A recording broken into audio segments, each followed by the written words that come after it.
నమస్తే. Welcome to Suman TV. ఈ మధ్య కాలంలో వ్యూవర్స్ మనం చూసినట్లయితే మోకాళ్ళ నొప్పులకు శస్త్రచికిత్స అనేది అవసరం లేకుండా కేవలం ఒక ఇంజెక్షన్ అదే పీఆర్పీ ట్రీట్మెంట్ తోటి పూర్తిగా నయం చేసుకోవచ్చని మనం వింటూ ఉన్నాం. ఏమిటి ఈ పీఆర్పీ ట్రీట్మెంట్? ఈ పీఆర్పీ ట్రీట్మెంట్ అనేది కేవలం మోకాళ్ళ నొప్పులకు మాత్రమేనా? లేకపోతే ఇతర నొప్పులకు కూడా పనిచేస్తుందా? మన శరీరంలో ఏ అవయవాలకి పీఆర్పీ ట్రీట్మెంట్ అనేది చేసుకోవచ్చు? ఈ ప్రొసీజర్ అనేది ఏ రకంగా ఉంటుంది? సో, ఈ విషయాలు అన్నీ కూడా తెలియజేసేందుకు మనతో పాటు ఉన్నారు డాక్టర్ సుధీర్ ధారా గారు ఫ్రమ్ ఈపియాన్ pain management, Dilsukhnagar. Hello sir. Hi అండి. సార్, మరి ఈ పీఆర్పీ ప్రొసీజర్ అనేది ఏ రకంగా ఉంటుంది సార్? సో పీఆర్పీలో 2017లో ఎప్పుడైతే నేను ఈపియాన్ స్టార్ట్ చేసినప్పుడు పీఆర్పీ కిట్స్ ఉంటాయి. అంటే కిట్స్ అంటే ఆ పీఆర్పీని పేషెంట్ బ్లడ్ తీసుకొచ్చి దాంట్లో వేసి దాన్ని ప్రాసెస్ చేసి పీఆర్పీని ఎక్స్ట్రాక్ట్ చేసి దాన్ని మోకాల్లో గుజ్జు జరిగిపోతే గుజ్జు, షోల్డర్లో ప్రాబ్లం ఉంటాయి, ఇక్కడ స్పైను, యాంకిల్, హిప్. సో ఇప్పుడు ఒకటే ఒక కిట్ ఉండేది. ఈరోజు మీరు అన్నారు కదా పీఆర్పీ ఇంత ప్రాచుర్యం పొందుతుంది. ఈరోజు దగ్గర దగ్గర 25-30 కంపెనీస్ కిట్స్ చేస్తున్నాయి. సో నా దగ్గరే ఉన్నాయి చూడండి. ఇదొక కంపెనీ, ఇదొక కంపెనీ, ఇదొక కంపెనీ, ఇంకా చాలా ఉన్నాయి. మేము మా హాస్పిటల్లోనే 7-8 కంపెనీస్ వాడుతుంటాం. సో జనరల్గా అందరికీ ఇది ఉంటుంది, ఎట్లా చేస్తారు పీఆర్పీ అని చెప్పి. పీఆర్పీ ఎప్పటి నుంచో ఉంది కదా సార్? చాలా సంవత్సరాల నుంచి, 2000 ఆ టైం నుంచి, ఇంకా 2080s నుంచే ఉంది. ఓకే. 80s నుంచి చాలా మంది ఆర్థోపెడిక్ డాక్టర్స్ చేసేవాళ్ళు. బట్ ఏంటంటే ఇప్పుడు సర్జరీ అన్నది ఒక పెద్ద అదొక అట్రాక్షన్ కదా, surgery orthopaedic doctor surgery. So అందుకని ఇది కొంచెం స్లోగా మూలపడిపోయింది. దాన్ని మళ్ళీ ఇప్పుడు ఈ న్యాచురల్ ట్రీట్మెంట్స్ ఏరియా వచ్చింది, ఎరా వచ్చింది. ఇప్పుడు మన ప్రైమ్ మినిస్టర్ గారు కూడా యోగా, న్యాచురోపతి మీద ఎక్కువ కాన్సన్ట్రేషన్. సో నరేంద్ర మోడీ గారు ఎక్కువ ఇంట్రెస్ట్ అదే, naturopathy, yoga, not all the surgeries లేదా కెమికల్స్తో లేకుండా చేయాలని ఆయన ఉద్దేశం. సో ప్రమోషన్ బాగా చేస్తున్నారు గవర్నమెంట్ ఆఫ్ ఇండియా కూడా. అందుకని పీఆర్పీ బాగా ప్రాచుర్యం పొందింది. సో బేసికలీ ఇప్పుడు ఇది ఈ కిట్ ఉంది, ఓకే, దీంట్లో ఇది ఉంటుంది. This is called PRP kit. Okay. So ఇక్కడ ఏంటి, బ్లడ్ కూడా కనపడుతుంది చూసారా. సో ఏం చేస్తాం, పేషెంట్ది ఒక 20 ml బ్లడ్ తీసుకుంటాం. ఈ పైన పోర్ట్ ఉంది కదా, ఈ పోర్ట్లో బ్లడ్ ఇందులో వేస్తాం. వేసిన తర్వాత దీన్ని పీఆర్పీ మేకింగ్ మిషన్ ఉంటుంది, ఆ మిషన్లో పెడతాం. పెట్టి స్పిన్ చేస్తాం. స్పిన్ చేసిన తర్వాత ఇదే అడ్జస్ట్ చేసుకొని ఈ కింద పార్ట్లో, ఇక్కడ చూడండి, ఈ కింద పార్ట్లో మనకి పీఆర్పీని ఇస్తుంది. అర్థమైందా? ఇదంతా వేస్ట్, మనకు అవసరం లేదు. పైంది ఇక్కడ పోర్ట్ ఉంది చూసారా, అంతా స్పిన్నింగ్ అయిపోయిన తర్వాత, ప్రిపరేషన్ అయిపోయిన తర్వాత ఇక్కడ నుంచి మనం పీఆర్పీని తీసుకుంటాం. అది ఎంతైతే పీఆర్పీ అక్కడ కలెక్ట్ అయిందో అది సపరేట్ ఈ మిషనే చేసుకుంటుంది. ఇక్కడ నుంచి తీసుకొని పేషెంట్లో మన స్కానింగ్లో చూసుకొని ఇంజెక్ట్ చేయడం. సో ఇది పీఆర్పీ కిట్ అనమాట. ఇది ఈ ప్యాకెట్స్లో ఉండే పీఆర్పీ కిట్. ఇది వన్ ఆఫ్ ద టైప్స్ అనమాట, మయోజెన్ అని ఇది ఒక కంపెనీ. సో దీనివల్ల ఎగ్జాక్ట్గా బ్లడ్లోని ప్లేట్లెట్స్ మీద ఉన్న గ్రోత్ ఫ్యాక్టర్స్ మనం ఎక్స్ట్రాక్ట్ చేస్తాం. బ్లడ్లో అన్ని పార్ట్స్ వేస్ట్. బ్లడ్లో ఏమేమి ఉంటాయి, ఆర్బీసీ, డబ్ల్యూబీసీ, ప్లాస్మా. మనకేం కావాలి, ఆర్బీసీ వద్దు, డబ్ల్యూబీసీ వద్దు, ప్లాస్మా కూడా మొత్తం వద్దు. ప్లాస్మాలో గ్రోత్ ఫ్యాక్టర్స్ కావాలి. ప్లాస్మాలో ప్లేట్లెట్స్ ఉంటాయి, ప్లేట్లెట్స్ మీద గ్రోత్ ఫ్యాక్టర్స్ ఉంటాయి. ఎగ్జాక్ట్గా ఆ గ్రోత్ ఫ్యాక్టర్స్ని మనం ఎక్స్ట్రాక్ట్ చేయాలి. కొన్నిసార్లు కొంతమంది అంటారు, సార్ పీఆర్పీ చేసుకుని పని చేయలేదని. కరెక్ట్గా గ్రోత్ ఫ్యాక్టర్స్ ఎక్స్ట్రాక్ట్ చేయకపోతే, కరెక్ట్గా గ్రోత్ ఫ్యాక్టర్స్ ఎక్కడ వదలాలో అక్కడ వదలకపోతే ఫెయిల్ అవుతుంది. సార్ నేను 2 వేసుకున్నాను సార్, పీఆర్పీలు పని చేయలేదు. సో కరెక్ట్ టెక్నిక్లో చేయాలి. అది సింపుల్ ఇంజెక్షన్. ఇదే కాకుండా ఎలాంటి వారిలో పనిచేయదు, ఎలాంటి కండిషన్స్ ఉండే వాళ్ళలో కూడా పనిచేయకుండా ఉంటుంది. అంటే ఒకటి కరెక్ట్ టెక్నిక్తో చేయాలి. చేస్తే కరెక్ట్గా స్కానింగ్ చేసుకొని ఏ పార్ట్ డ్యామేజ్ అయిందో ఆ డ్యామేజ్ని కనుక్కొని దాని మెజర్మెంట్స్ తీసుకొని అది పేషెంట్కి ఎక్స్ప్లెయిన్ చేసి కరెక్ట్ టెక్నిక్తో మనం పీఆర్పీని ఎక్స్ట్రాక్ట్ చేసి అక్కడ ఇంజెక్ట్ చేస్తే అవుతుంది. ఇది ఒకటి. ఎటువంటి పేషెంట్స్లో ఇది పని చెయ్యదు. మేము చెప్పిన ప్రికాషన్స్, జాగ్రత్తలు పాటించిన వాళ్ళలో చేయదు. తప్పకుండా నేను పేషెంట్ తోటి మాట్లాడి, చూడండి మీ లైఫ్ స్టైల్ ఇలా ఉంది, మీరు ఇలా మారాలి, కొద్దిగా మీ పని మీరు చేసుకోవాలి. మళ్ళీ మోకాళ్ళు కానీ ఎక్కడైతే మనం ఈ ట్రీట్మెంట్ చేస్తాం ఆ పార్ట్స్ అన్ని జాగ్రత్తగా ఉండాలి. అటువంటి పేషెంట్ కొన్ని డిసీజ్ కండిషన్స్లో అంటే ఇప్పుడు బ్లడ్లోని సెల్స్నే కదా మనం వేసేది. ఆ బ్లడ్లోని సెల్స్లో ఏదైనా ప్రాబ్లం ఉందనుకోండి, అంటే Okay. బ్లడ్ డిస్క్రియేసీ అంటారు, blood diseases, cancers, blood cancers. కొంతమందిలో ప్లేట్లెట్ కౌంట్ తక్కువ ఉంటుంది, థ్రాంబోసైటోపీనియా అంటాం. ఇటువంటి పేషెంట్స్లో ఇది పని చేయదు, ఏం డేంజర్ ఏం కాదు, వర్క్ చేయదు. ఎందుకంటే ఆ సెల్స్ లేవు కదా అక్కడ, ఆ సెల్స్ కొంచెం డీరేంజ్డ్ ఉంటాయి, సరిగ్గా Okay. పని చేయవు.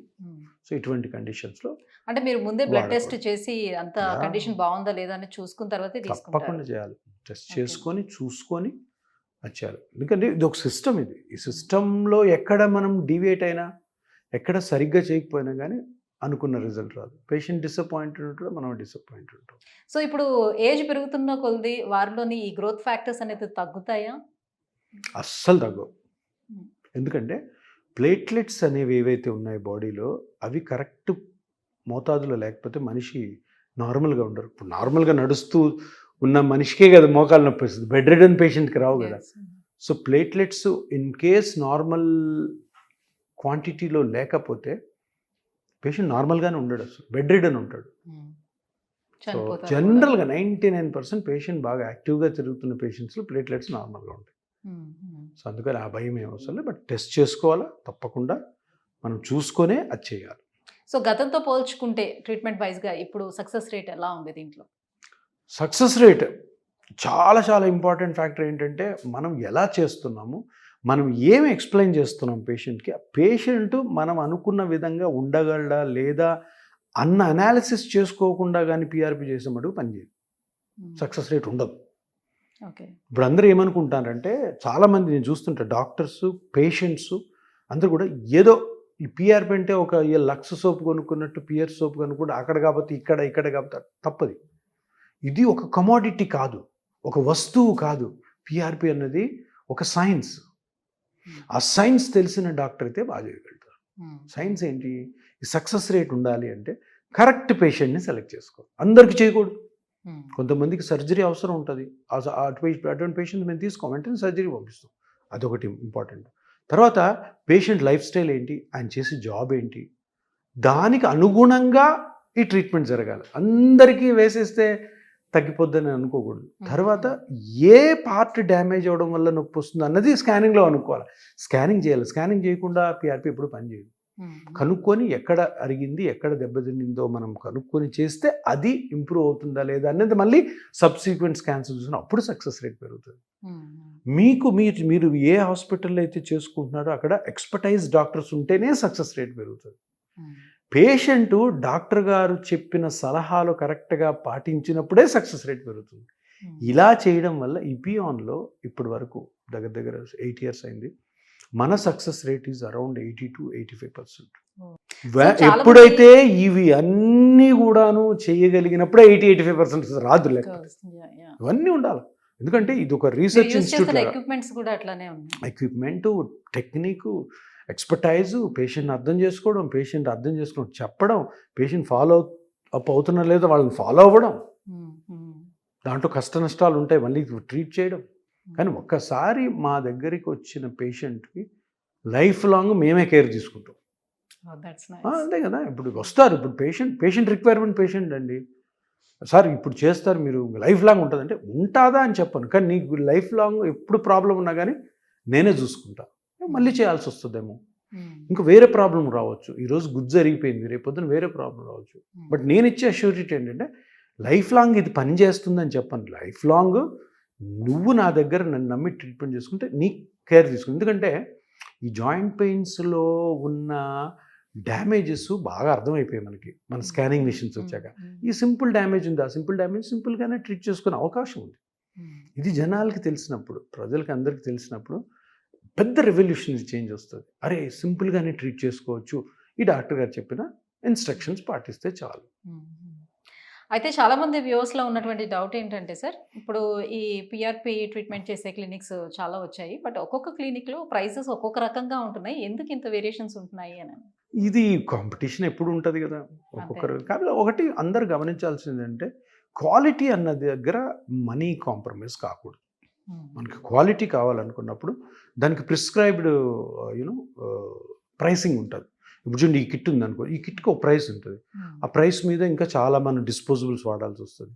మనం సియామ్ ఫ్లోరోస్కోప్ అనే మిషన్ వాడతాం, అల్ట్రాసౌండ్ మిషన్ వాడతాం, దాని ఛార్జెస్, డాక్టర్ చేసినందుకు ఛార్జెస్, నర్సింగ్ ఛార్జెస్, అలా అంతా కలుపుకొని వేసినప్పుడు ఆ పిఆర్పి అన్నక ఒక రూపాయి అనుకోండి. దాన్ని ఆ రూపాయి అన్నది క్వాలిటీ పిఆర్పి టెక్నిక్. దాన్ని 10 పైసలకు నువ్వు చేసావు అనుకో, ఎక్కడో దగ్గర కాంప్రమైజ్ అవ్వాలా? సో అది అందుకని ఆ డిఫరెన్స్, ఈ డిఫరెన్స్ ప్రతి హాస్పిటల్లో ప్రతి ట్రీట్మెంట్లోనూ ఉంటాయి. కానీ పేషెంట్ ఎవరైతే ట్రీట్మెంట్ లో ఏమైనా తేడా ఉంటది. ఉంటుంది, ప్రైజెస్ వైజ్ గా ట్రీట్మెంట్ లో తేడా ఉంటుందా ఏంటి అని తప్పకుండా. అడుగుతా ఉన్నారు. తప్పకుండా ఉంటుంది. నేను అదే చెప్తున్నాను. ఇప్పుడు ఒక దగ్గర ఒక హాస్పిటల్లో ఒక ఎక్స్పర్టైజ్డ్ డాక్టర్ ఉంటాడు, ఆయన ఛార్జ్ కొంచెం ఎక్కువ ఉంటుంది. అడిగితే చెప్తున్నాను, అవును పిండి నేను కొద్ది expert. రొట్టె. ఒక చిన్న డాక్టర్ ఉంటాడు, ఆయన చిన్న క్లినిక్ పెట్టుకుంటాడు, మేబీ ఆయన అంత ఎక్స్పీరియన్స్ ఉండకపోవచ్చు. సో అక్కడ ఎక్కడో దగ్గర ఎక్స్పర్టీజ్లో అన్నా కాంప్రమైజ్ అవ్వాలి, ఎక్విప్మెంట్లో అన్నా కాంప్రమైజ్ అవ్వాలా, హాస్పిటల్ అట్మాస్ఫియర్ అన్నా కాంప్రమైజ్ అవ్వాలా, ఓటీలో ఉన్న అట్మాస్ఫియర్లో అన్నా కాంప్రమైజ్ అవ్వాలి. సో ఎప్పుడు కూడాను మీరు చూడండి, ఎవరన్నా ఇండివిజువల్ ఒక్కసారి 2 సార్లు ఇటువంటి ట్రీట్మెంట్ తీసుకుంటారు, అక్కడ డబ్బుకు కాంప్రమైజ్ అవ్వద్దు అంటాను నేను. ఎందుకంటే క్వాలిటీ ట్రీట్మెంట్ దొరకలేదనుకో, ఆ డబ్బులు వేస్టే కదా, మళ్ళీ ఇంకో దానికి పరిగెత్తాలి మనం. సో అందుకని ఆలోచించుకొని చేయాల్సిందంటే, ఒక్కటి, ఇది ఒక వస్తువులాగా చూడొద్దు, ఇదొక సైన్స్. ఇది బాగా తెలిసిన ఎక్స్పర్టీజ్ ఉన్న డాక్టర్ దగ్గర చేసుకోవాలనుకుంటేనే దీని రిజల్ట్ మంచిగా ఉంటుంది. Right, thank you so much sir. PRP మీద మాకున్నటువంటి సందేహాలన్నీ కూడా క్లారిఫై చేశారు. Thank you so much. Thank you.